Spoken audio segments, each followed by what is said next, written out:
Happy birthday, Mommy. It's your 90th birthday. One of the greatest values sa buhay ko that I value so much, yung paulit-ulit mong sinasabi noon na ang pinakamagandang puhunan sa iyong buhay ay yung kaalaman. Hindi yan nananakaw ni naman. So that's what I invested in, learning more, gaining more knowledge, and it helped me a lot. So salamat, Mommy, and happy birthday.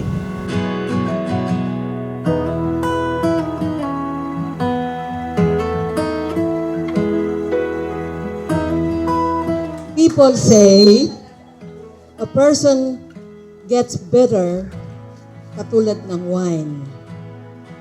Habang tumatagal, tumatamis, sumasarap. As you are celebrating your 90th birthday, para sa akin, sa amin ng mga taga-Teresa, you are not 90 years old, Ate Babes. You are only 50 years old.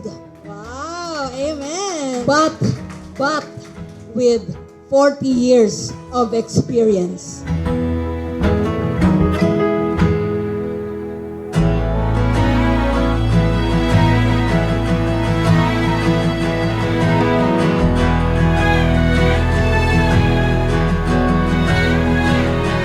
Love will make you young, and love will make you healthy. Kami ang nagmamahal sa iyo.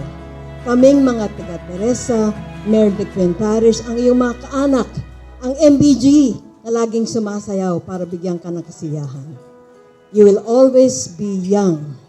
You are young at heart because the heart never gets old, never grows old. And you are never too old to dream the impossible, dream that you will stay young and beautiful in the eyes of God, in the eyes of your community, in the parish, and in Teresa. Ate Bebs, happy birthday, and long live Ate Bebs.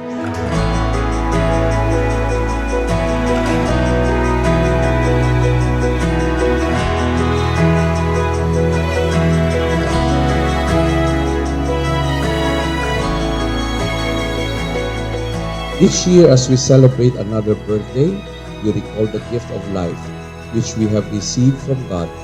Today we give thanks for our dearly beloved Ate Bebs, who has served our community for many years, who has taught us love, nourished, and taught us of God's love.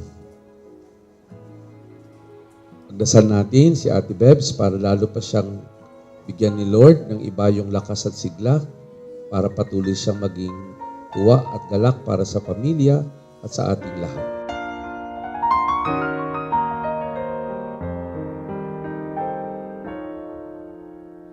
Moon river, wider than a mile.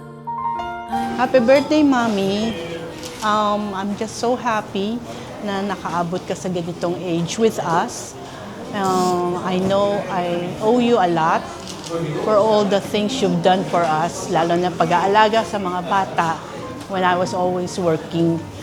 So this is a chance for me to take care of you naman. Happy birthday, Mama! Hope you're so happy today. Love you! Off to see the world. There's such a lot of world to see. We're after the same rainbows and waiting. Happy birthday to our dearly beloved Ate Bebs. Many thanks for all the services that you have rendered to our parish when you were still strong and active. Hindi namin yun malilimutan. At kami ay natutuwa at nagpapasalamat na hanggang ngayon, narito pa tayo at magkakasama at nagsasaya. Salamat sa gift ni Lord na buhay para sa atin at sa ating magandang pagsasamahan at pagkakaibigan.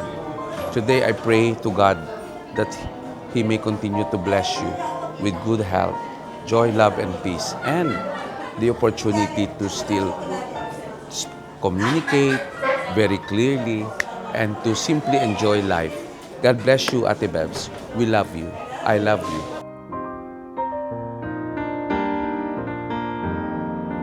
Moon River. I knew that mommy was gonna be 90 na this year. Hindi ko plinan actually. Karoon siya ng party. I was hoping na kami lang sa family, sa bahay lang. Not a big thing kasi... Pero yon, pigsad ko. Sabi na, you should celebrate it. 90 yon, it's a milestone. And siguro just to be thankful.